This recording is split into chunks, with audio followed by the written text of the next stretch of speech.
Salah satu hadis favoritnya adalah, "Maafkan orang yang bersalah kepada Anda, jalinlah hubungan dengannya. Berbuat baiklah kepada orang yang telah berbuat jahat kepada Anda, dan berbicaralah tentang kebenaran, bahkan jika itu bertentangan dengan diri Anda sendiri."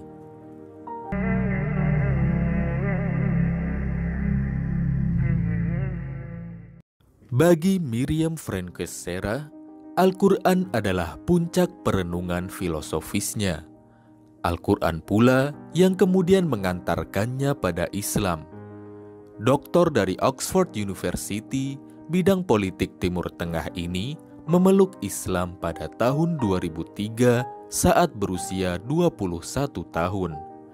Padahal, sarjana filsafat lulusan Universitas Cambridge ini mulai membaca Al-Quran dengan marah.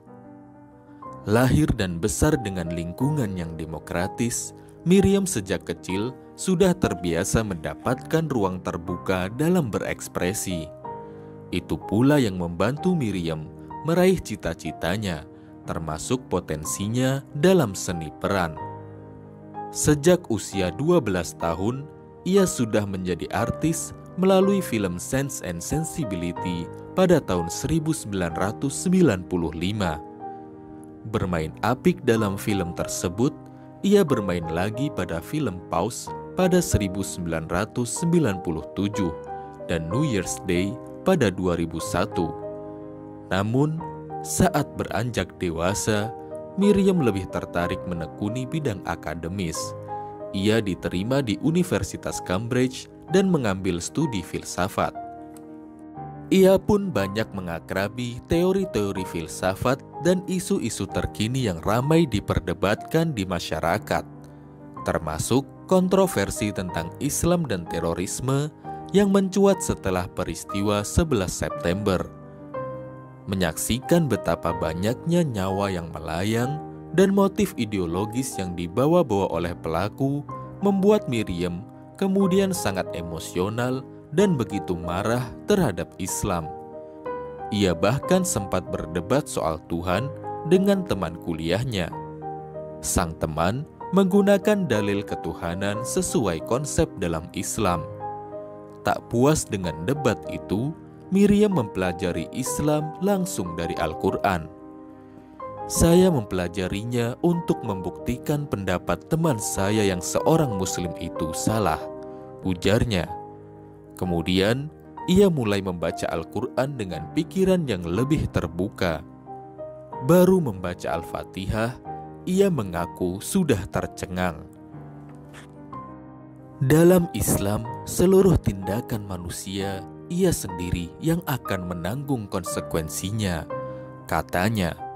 Bertolak belakang dengan agamanya yang mengajarkan dosa warisan.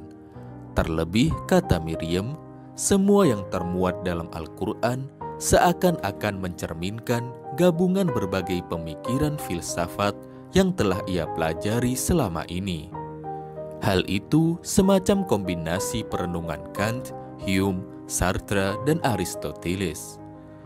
Sebagai seseorang yang selalu memiliki minat dalam filsafat, Al-Quran terasa seperti puncak dari semua renungan filosofis saya, katanya.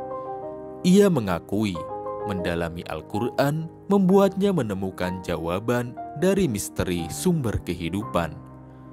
Entah bagaimana Al-Quran dalam sekejap berhasil menjawab pertanyaan-pertanyaan filosofis mendalam yang diajukan selama berabad-abad tentang eksistensi manusia dan menjawab satu yang paling mendasar terkait alasan mengapa manusia diciptakan. Makin lama Miriam mempelajari Al-Quran, makin besar keinginannya untuk menganut agama Islam. Tujuan semula mendebat argumentasi temannya berubah menjadi pengakuan. "Kamu benar tentang agamamu."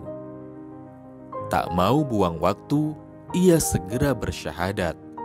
Ia menyatakan konversi keimanannya bukan sebagai reaksi atau oposisi terhadap budaya Barat. Sebaliknya, itu merupakan validasi dari apa yang selalu saya pikirkan, ujar Miriam. Setelah lebih dalam mempelajari Islam, ia menyebut bahwa kehidupan Nabi Muhammad SAW sebagai seseorang yang membuatnya termotivasi untuk mengubah karirnya. Miriam menggambarkan Nabi Muhammad sebagai salah satu tokoh besar dalam sejarah yang telah disalahpahami. Ia pun mengutip beberapa perkataan populer Nabi Muhammad SAW, dan salah satu hadis favoritnya adalah, "Maafkan orang yang bersalah kepada Anda, jalinlah hubungan dengannya. Berbuat baiklah kepada orang yang telah berbuat jahat kepada Anda, dan berbicaralah tentang kebenaran, bahkan jika itu bertentangan dengan diri Anda sendiri." Menurut Miriam, adalah tugas Muslim untuk membuat Islam tampil tidak sebagai agama yang asing. Dan kini, ia menjadi bagian untuk turut mengemban tugas itu. Menjadi Muslim tidak berarti kita kehilangan semua jejak diri kita sendiri.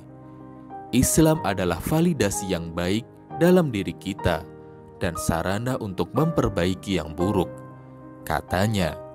Makanya, Miriam kemudian aktif memperjuangkan isu-isu umat melalui beragam media, dari film dokumenter hingga diskusi publik.